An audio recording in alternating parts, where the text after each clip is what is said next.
In this video, I'm going to go over the 8 best productivity apps in 2023. These are all the apps that I personally use to maximize my productivity and get as much done as possible. Without rumbling much, let's get started on our list of best productivity apps in 2023. The first app I want to talk about is actually called Endel, and this is an app that I mentioned like a couple of times on my channel.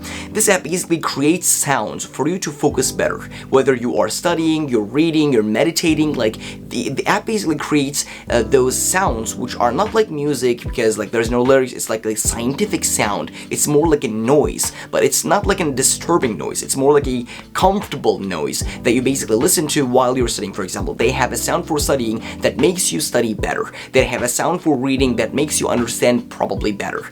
And I've used this app for like a couple of months, and the thing is, the moment I started using the sounds, my focus was actually pretty much better, and the time that I needed to get into a flow state was actually much quicker. And the thing is, this video, even though I'm gonna be like talking about 8 apps, is not sponsored at all by any of them. Just my personal, actually like obvious opinion. And the second app I want to talk about, which I actually talk about in every single year of these videos, is Notion. So Notion is the all-in-one productivity app. In my business, on this YouTube channel, the way we use Notion is basically to script these videos. I'm currently on Notion actually to script these videos, but you can use it for much more. You can use it for goal setting, habit tracking, taking notes from books you've read, just a journal like this. You can do whatever you want on Notion, but the thing is, it is a little more complicated than like other task management systems like Todoist, which I'm going to talk about in this video as well.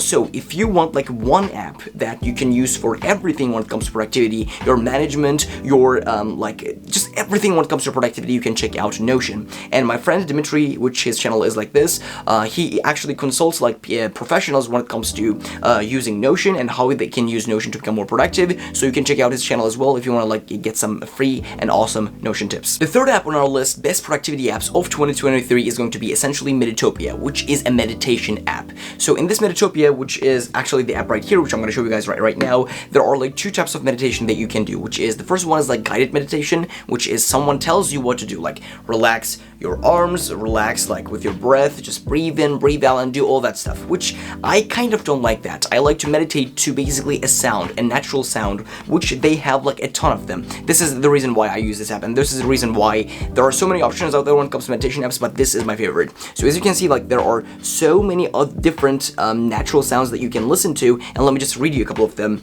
Call to space, boat, night at forest, under the rain, dance of shadows, winter rhythm, forest ambience, wallies, like walk, riverside walk, deep thought, under the umbrella. So many natural sounds that you can listen to, that you can focus on. And the reason why I'm using this app is because when I just meditate, like I like to put on that like fireplace sound, or sometimes that like forest sound, that ocean, deep thought, like all those are just incredible. Definitely like Meditopia is one of my favorite apps out there. Even if it wasn't like a productivity app, I would still like it. I really like that. So I'm not gonna talk about like meditation and the benefits of meditation, which is like another video, but for now, if you want an app basically to meditate, then that app is going to be Meditopia. Pretty good recommendation, to be honest. And the fourth app on our list, best productivity apps in 2023, is going to be basically Forest. Forest is like an app that I used like a year ago around, and the premise of this app is basically like this. Every time you sit down to study for a study session, or like work for a work session, or a deep work session, whatever you do, the app basically lets you build a tree. And while you are doing that study session, if you complete that study session successfully, then you got like a small tree. And if you do not complete that study session successfully, you go onto other apps, you distract yourself, then that tree basically dies. And at the end of the day, after you have completed like 5-6 different study sessions, you have like a small forest of yourself. And you can use this app to essentially just self-motivate yourself to do more work. You can compete with your friends and tell them, okay, I'm gonna build like 5 trees worth of like 40 minutes of study sessions today. How many are you gonna do? Like stuff like that. And I had like a friend, we used to like compare our like forests together, and that month was like I was studying for like big exams, and that month was like I was really productive and I was really getting work done. So that's why I actually really like Forest. The fifth app on our list, best productivity apps in 2023, is going to be Habitify, which is, from the name you can probably understand, it's a habit tracker. Now personally right now I use as a habit tracker, which is my journal, and I have another journal right here, like I use just paper and pen, the old school system, but for a long time I used Habitify to essentially track my habits. Now we are getting into 2023, which means that you are probably like setting yourself some New Year's resolutions, which means that you're going to be doing new habits, and the habits that I recommend are always exercising, meditation, journaling, and reading. These 4 ones, do not forget them.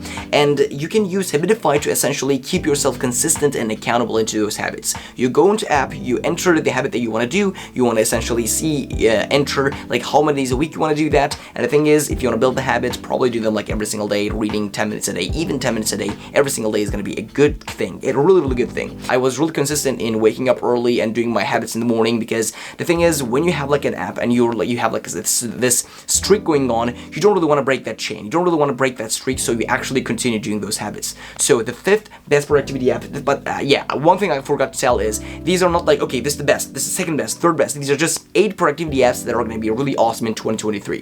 And Habitify is going to be the 5th one. Alright, the app number 6. Best productivity apps in 2023 is going to be Google Calendar. And Google Calendar is an app that I've been talking about for a long time, because the thing is, time blocking is probably one of the best, and if not the best productivity hack you can use to block your time, to just become overall much more productive.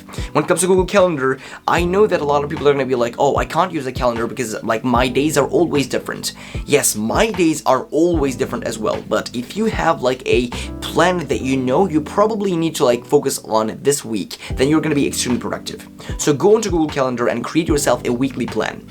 And that weekly plan is going to be like, oh, I'm going to wake up at 5 a.m. every single, or 6 a.m. or 7 a.m. Depends on how your schedule. On weekdays, I'm going to wake up at like 8 on weekends, and then I'm going to do this on Monday. I have like school, I have this on Tuesday, and the moment you create this timetable, the schedule, you're going to realize that you are losing so much time on bullshit activities like going onto your phone. That's why I think Google Calendar is a very important app. Use Google Calendar, create yourself a weekly schedule, weekly timetable, and just try to do that as best as you can, and I know for a fact that you're going to become much more productive. That's why Google Calendar is going to be in our list best productivity apps in 2023. The number 7 on our list best productivity apps in 2023 is going to be essentially an app that I used for a very long time, which is Todoist. So Todoist is an app that I use probably out of this list like the longest time ever, and the reason why I've used that for a long time was I wasn't using any like journals or anything. I was using just those apps to like plan my life, and now I'm kind of in a more pen and paper old school system, and Todoist is one of those apps that is like a task management app. In the app you can basically set yourself daily tasks, weekly tasks, or tasks that don't really have a deadline, and that's how you plan your day. I would literally wake up at like 6 a.m. and then what I would do is I would get my phone, open up Todoist, and I would basically just start typing in the things that I have to do that day. And then I have this list of the things that I need to get done at that day, which was my to-do list in my Todoist. That's the thing. And now I use like these journals to plan my everything, but by then I was using Todoist. And one advantage that Todoist basically has over like the journal pen and paper system is that whenever like you have your phone all the time with you, and whenever like a new task comes up, you just open your Todoist app and then just write that task down into which category it belongs in. Maybe it's an errand that you need to run, or it's like a task that you need to get done that week, or it's like a task that you need to get done like soon but it doesn't really have a deadline. And Todoist is one of those apps that you can use for task management, and I think like Todoist is probably the best one out there. Alright, now let's move on to the last recommendation for productivity apps in 2023. It is basically Shortform and Skillshare. So you might have heard about these apps on my channel as well, because they like have sponsorships all over the YouTube, but this video is not sponsored by any of them. So the reason why I included Shortform and Skillshare in the side of this video as well was because improving yourself and learning as much as possible is also part of productivity. That's why I wanted to like say, yes, sit down in 2023 and focus on yourself and focus on getting as much knowledge out of yourself as possible. And two apps I've used for that in 2022 were Shortform and Skillshare. By the way, this video, as I said before, is not sponsored by them at all. Shortform is like a book summary application, and you go onto the app and there are basically like a ton of like book summaries that are actually pretty well done, and if there's a book that you always want to read, you check out that book on Shortform and you basically can read the summary. and it's a really nice app. And when it comes to Skillshare, like there are a lot of like courses that you can take, classes that you can take in Skillshare. I personally even have like 6 classes up on Skillshare that you can check out. They're all about self-improvement, all about productivity, all about basically value, giving you value, and the links for them are in the description. And like Skillshare is like and also Shortform has like a small payment every single month, but I think it's worth it, bro. It's much worth it. So I even have Skillshare classes myself. You can check them out, and these are going to be probably the best apps, best productivity apps in 2023 that you can check out. I appreciate you watching this video. I love you. I support you. Keep crushing it, and I'll see you in the next one.